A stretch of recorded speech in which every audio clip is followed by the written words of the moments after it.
Ya, masih bersama Mas Sunanto atau Mas Nanto, Ketua Pemuda Muhammadiyah, dan juga Mas Saiful Huda, Ketua Komisi 10 DPR RI. Kita sedang bicara program POP dari Kementerian Pendidikan dan Kebudayaan. Program untuk melakukan pelatihan dan pendampingan bagi para guru-guru penggerak yang kemudian tampaknya di stop dulu ini. Karena hasil seleksinya banyak organisasi yang tampaknya mendapatkan perhatian, sorotan, terutama dari Muhammadiyah, NU, dan PGRI, sehingga mereka kemudian menyatakan mundur. Saya ke Mas Nanto sebentar.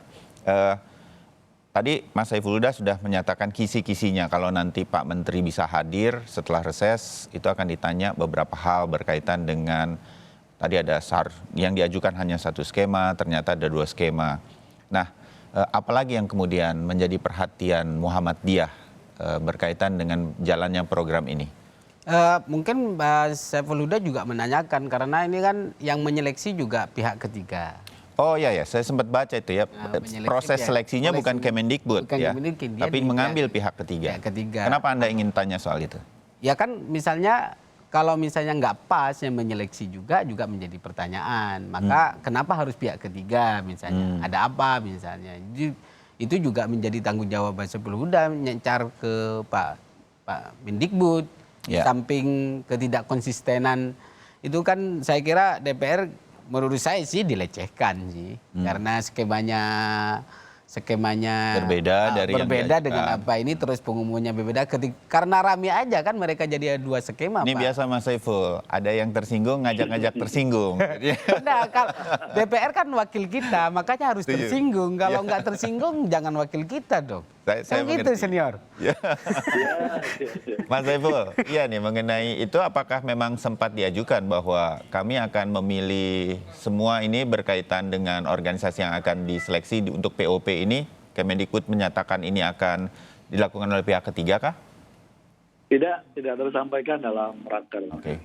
Nah itu melanggar atau bagaimana, karena dana dari APBN ini harusnya dilaksanakan sendirikah? Jadi harusnya bagaimana dan apakah itu boleh begitu? Ya saya kira harus ada audit terkait dengan mekanisme teknis. Dan itu menjadi salah satu agenda yang akan kita pertanyakan. Oke, ya. Nanti saya pertajam lagi berkaitan dengan yang akan ditanyakan oleh Komisi 10, Mas Nanto dan juga Mas Saiful. Saya ingin memutar dulu statement dari Mas Nadiem, Mas Menteri, berkaitan dengan program POP ini ya. Pak Menteri ya, karena harus serius sekarang begitu menurut Mas Nanto. Kira-kira begitu. Nah, ini ada beberapa jawabannya sebelum nanti kita lanjutkan perbincangan kita. Evaluasi 3 hal. Yang pertama adalah integritas dan transparansi sistem seleksi yang telah kita lakukan. Kami tidak hanya ingin melihat secara internal, tapi juga mengundang pihak eksternal untuk melihat proses yang sudah kita lakukan, untuk memastikan bahwa integritas dan transparansinya adalah yang terbaik dengan kualitas yang terbaik. Itu yang pertama. Yang kedua, kita ingin memastikan bahwa semua organisasi yang lulus seleksi memastikan integritas dan kredibilitas dari masing-masing organisasi yang masuk ke dalam program organisasi penggerak. Dan ketiga, objektif daripada evaluasi lanjutan ini adalah untuk memastikan efektivitas daripada pelaksanaan program masing-masing organisasi di dalam situasi pandemi COVID, untuk memastikan efektivitas daripada pencapaian aktivitas mereka bisa dilakukan selama pandemi COVID ini. Ya, itu dari Pak Menteri. Saya ingin memperjelas, Mas Nanto inginnya jangan Mas lagi, tapi Pak. Ya begitu. Ada integritas dan transparansi yang akan diseleksi. Ini evaluasinya 3 hal. Organisasi yang sudah lolos dilihat integritas dan kredibilitasnya, dan efektivitas program-program organisasi yang nantinya terpilih ini bagaimana, begitu. Cukup puas, Mas Nanto? Ya, sekelas menteri masih ngomong ketika rame baru ada evaluasi gitu. Dan seharusnya tata cara dan rancang bangun pendidikan juga harus dipikirkan. secara serius. Apa sih sebenarnya menjadi tingkat kebutuhan kita? Apakah ini kebutuhannya? Dan saya tadi kan sudah saya sampaikan bahwa target POP itu ada banyak lembaga yang sudah melakukan banyak peningkatan. Kenapa tidak dilakukan di dalam proses? Apakah dia sudah, Pak Menteri juga sudah melakukan evaluasi terhadap efektivitas itu?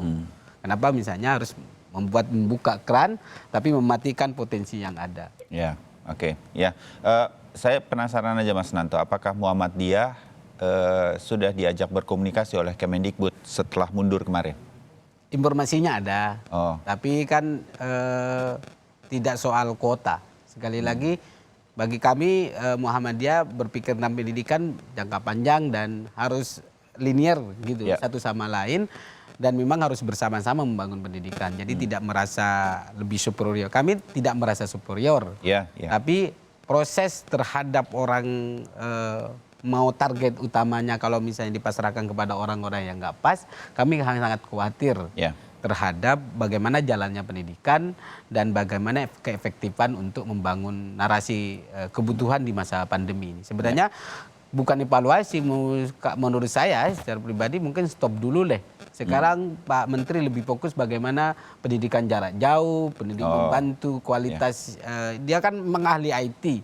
Mungkin kekurangan terbesar kita adalah bagaimana guru-guru kita harus peka dan mempersiapkan diri dengan perubahan zaman dengan teknologi. Kan harus itu yang didorong. Jadi pandemi COVID-19 ini justru menjadi momentum kita memiliki basis pendidikan, kita mulailah gitu ya. Sesuai yang berwawasan teknologi ini kita mulai.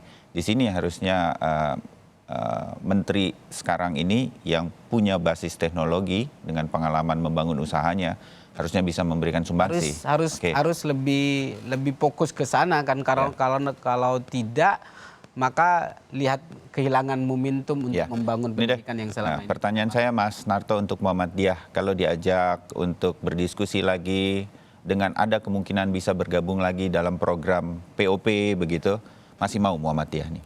Masih bersedia. Selama itu untuk kebutuhan bangsa, saya kira Muhammadiyah tidak akan pernah menolak ya. Tapi sekali lagi standarisasinya juga harus jelas.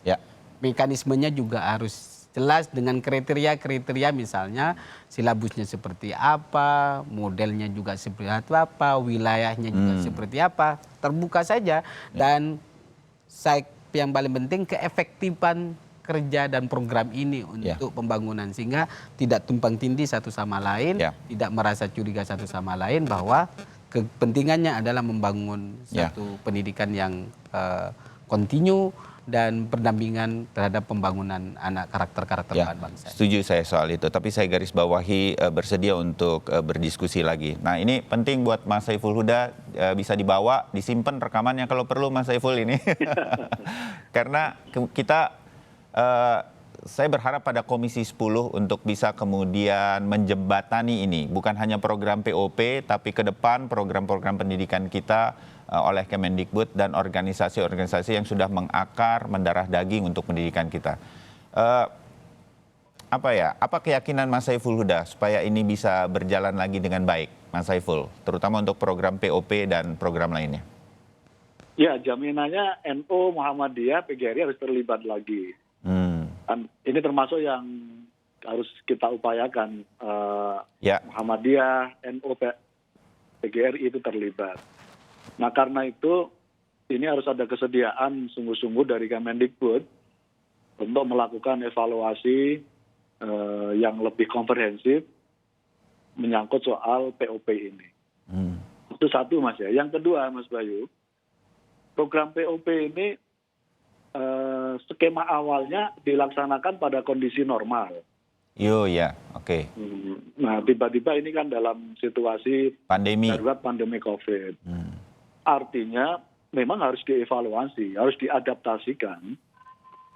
Prinsipnya saya setuju tetap jalan, tapi hampir pasti anggaran juga harus dipotong. Gitu. Saya membayangkan cukup deh tahun ini 250 miliar, setengahnya saja. Gitu. Karena ini diadaptasikan dalam masa pandemi COVID ini. Dan ini sudah bulan Agustus, dan saya kira skema normal yang mungkin banyak pertemuan, ini kan hampir pasti tidak bisa ada pertemuan. Artinya item cost yang tadinya dalam masa normal dibutuhkan, dalam masa pandemi tidak dibutuhkan. Ya. Nah, lebih baik setengahnya kita dedikasikan untuk membantu problem PJJ yang sampai hari ini masih mengalami persoalan di berbagai daerah. Ya. PJJ pendidikan jarak jauh ya, pembelajaran jarak jauh ya. Pembelajaran jarak jauh. Ya. Anak-anak yang punya HP tapi nggak bisa beli pulsa. Ya. Ada yang sanggup beli pulsa nggak punya HP gitu. Itu menurut saya lebih kontekstual deh kalau itu dipakai untuk itu.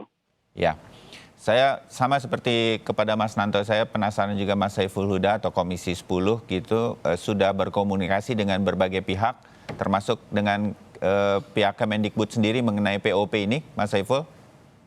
Sudah, Mas. Ya. Bagaimana upaya-upaya untuk kemudian membahas ini lagi juga terbuka dari Kemendikbud?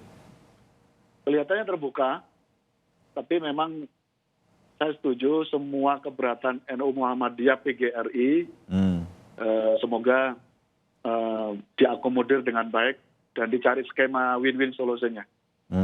Nah ini yang nanti akan dicarikan oleh Komisi 10 ya. Kalau setelah reses itu kapan sih bisa kemudian mulai bersidang lagi? Perkiraan saja, Mas Saiful? Tanggal 18, 19 ya, 20-an Mas. Agustus. 20 Agustus. Oh iya, dan ini menjadi salah satu prioritas Komisi 10 untuk dibahas? Iya, karena kita tidak ingin ada kegaduhan-kegaduhan lagi. Iya.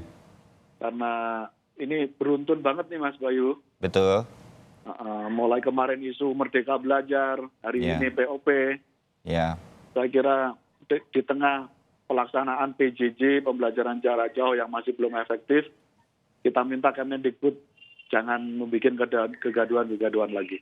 Ya, Mas Nanto ada titipan buat Komisi 10, buat POP, dan saya setuju sih, Mas Saiful, Mas Nanto, saya ini juga orang tua yang anak-anak saya ini sekarang terus berupaya untuk menjalankan program pembelajaran jarak jauh di sekolahnya.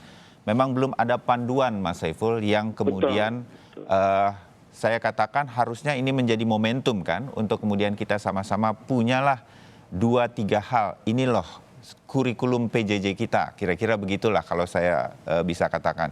Nah ini belum juga, nah hal-hal semacam ini akan didorong oleh Muhammadiyah juga? Ya, kami sangat konsen ya, karena Muhammadiyah selalu berpikir bahwa tingkat orang kalau mau ngajar nggak tenang pasti tidak akan nyampe, Mas. Iya, sekarang kan saya menyebut setiap sekolah di setiap provinsi kabupaten, jadi beradaptasi dan punya cara masing-masing saja begitu. Iya kan, kalau ada di WhatsApp itu Mas, kalau ditanya di grup, anak ini belum bayar SPP, dikirim di grup lah kan, uangnya dipoto dikirim ke grup, kan aneh kan, kan saya yang didik, ngapain kau minta bayaran gitu kan, gitu kira-kira. Jadi kan saya kira penting sekarang harus didorong Mas Saiful bahwa evaluasi POP itu menjadi penting. Apakah menjadi satu tingkat kebutuhan mendesak saat ini? Yang perlu didorong adalah misalnya peningkatan kapasitas guru dalam konsep teknologi, terus pembelajaran jarak jauh, yang kalau memungkinkan kalau ini belum selesai jangan dilaksanakan deh POP-nya.